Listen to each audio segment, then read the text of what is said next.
Today I'm going to be upgrading the rear shock on my 2018 Yamaha Smax, and I want to give a shout out to Steve-O. Steve-O, thank you. Steve-O sent me this shock. He had some credit or something like that. Either way, it was an awfully generous thing of Steve-O to do. I had a great time hanging out with you, Steve-O, on the Pacific Coast Tour. I know you've been interested in the scooter cannonball. I hope that it works out one of these years for you. I'm not sure. I haven't talked to you lately. Hopefully it works out this year. I'm not sure what's on your agenda, but either way, thank you very much, Steve-O. So I believe this is going to be a pretty easy task. Here it is. It's YSS brand, and I believe that they are the only company that makes a rear shock replacement for the Smax. And we got this sent to us, there again, thanks to Steve-O, but it is from Scooter Parts Co. LLC. I will put a link in the description to their website and this part, but this is a fully adjustable rear shock, and I don't have any complaints about the one that's on here, but I do think, especially with what I do with this thing and the extra fuel that I sometimes carry and all that, I think that it's probably a great idea to just have a fully adjustable one. You can get yourself into some trouble if you don't understand the dynamics of adjusting suspension, so I would recommend checking out some YouTube videos. I don't have any on it, but there's definitely some good videos out there on how to set up suspension on these things. Well, motorcycles in particular, maybe not specifically the Smax, but I would definitely encourage you to do a little bit of research into something like that before you start fooling around with the adjustments. But we're gonna open this thing up and we're gonna get it installed. Like I said, I think this is gonna be really easy, but I'm gonna make a video out of it so that you don't have to do any guesswork on it and you know exactly what to do if you find yourself in a similar situation wanting to upgrade the rear shock on your Yamaha Smax. Okay, let's get this thing opened up.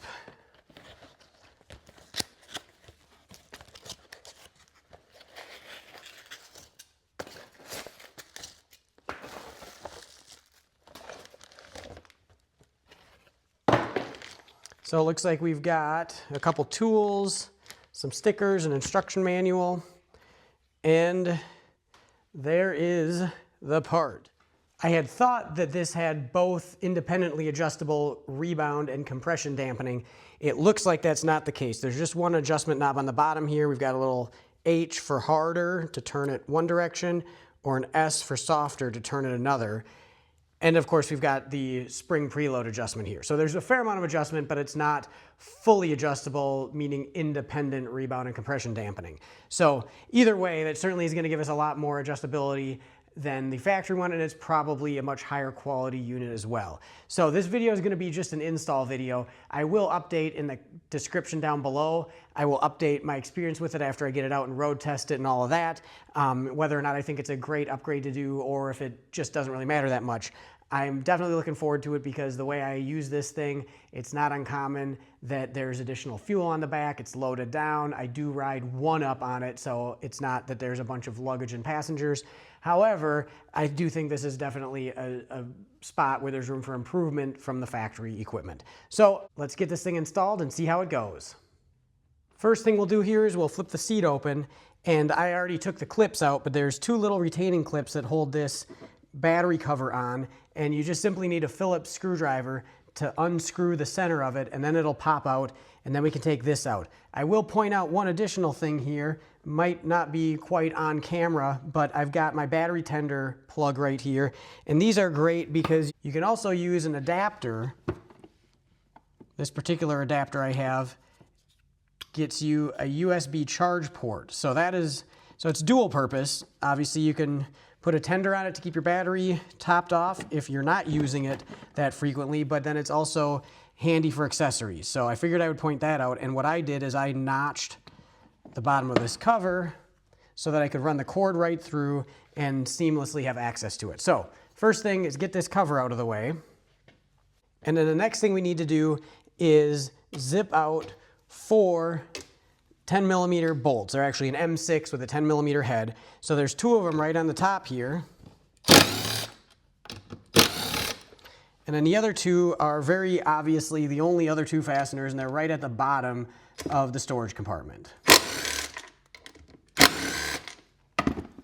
With those 4 all out, we can actually lift up the seat and the whole storage compartment tray all in one shot. And because I've got my cord in here, we're gonna kind of pull that out the back hole there, and then we can just lift this right up out of the way.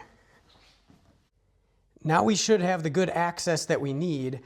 On the back here, we've got the bolt that holds the bottom mount, and then the top here, we can see here's the main body of the shock and spring assembly, and here's the front upper mount. So we've got amazing access now. Sorry, this thing's kind of dirty, scooter cannonball. But yeah, we should be in good shape. I've got it on the center stand, so if anything, that rear wheel is actually gonna wanna drop down when we start to unbolt it. So I think what I'm gonna do is I'm gonna start on the bottom rear one. We'll take that out and we'll let the back drop down, and then we can go up to the top one and get that removed. Now this one is a 14 millimeter, so I've got a 14 millimeter socket on my impact here. And we're gonna start to run that out. Got just a little bit of interference with the brake line right there, but not anything crazy.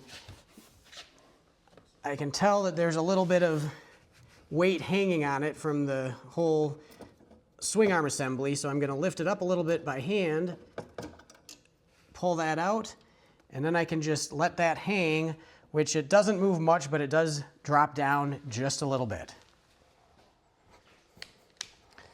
Now we can move to this upper one, and there is a nut on one side and the bolt on the other, so we'll use the same 14 millimeter.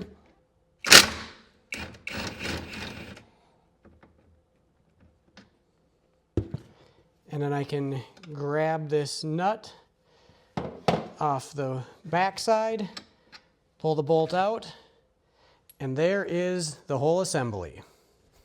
When you compare them side by side, the new one is actually quite a bit smaller. The spring coil is just a smaller diameter. Not that that really matters. It's in a spot that has its own place anyways, but something to be aware of. The other thing to be aware of is it looks like you will pretty much need to remove the whole seat tray, storage tray, in order to get to this collar to adjust spring preload. So not the most convenient thing. However, you saw how easy it was. Really not a big deal to pull out the whole storage tray if you do want to tweak that. But we want to make sure that we get the orientation correct. And the main thing to keep in mind here is that on the lower rear mount, one side is threaded. So there's only one way it can go. We will feed this in here.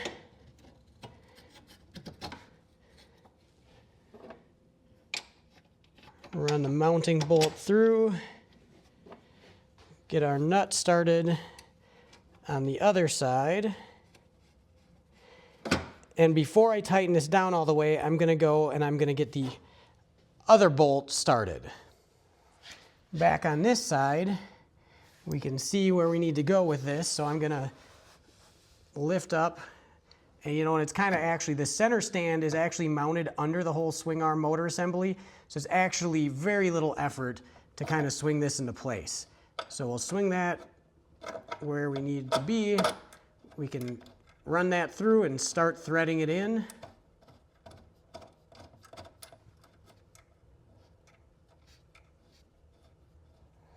And now that we have that done, we can tighten both of them down.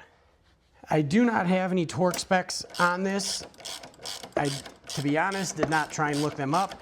We're just gonna go by hand with it. This is an aluminum collar that is threaded, so we definitely don't wanna be too aggressive with it. But we also don't want it loosening up. Now back up here, we can tighten this one down.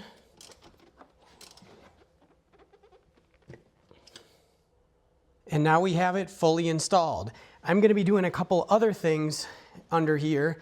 So I'm not gonna put the tray back in quite yet, but that was quite an easy install. Tucks in there really nice. Definitely gonna have to get it out on the road and see how this thing performs and then make some adjustments. As you can see here, there's very good access to the dampening adjustment collar, but as earlier stated, you're gonna have to pull out the tray to get to the spring preload adjustment. So that won't be the easiest thing ever, but that can be done as needed. Hopefully it's not going to be something you're needing to fool around with frequently. So all in all, that was a very easy install, and hopefully it's a nice improvement, even though I didn't have any complaints about the one that was on here. So once again, I want to give a big shout out and a big thank you to Steve-O. Steve-O, thank you very much for sending me this YSS rear shock for the S-Max. I know you've got one on your S-Max and liked it. I'm sure that I will like this one as well. So thank you again. Thanks everybody for tuning in. We'll catch you next time.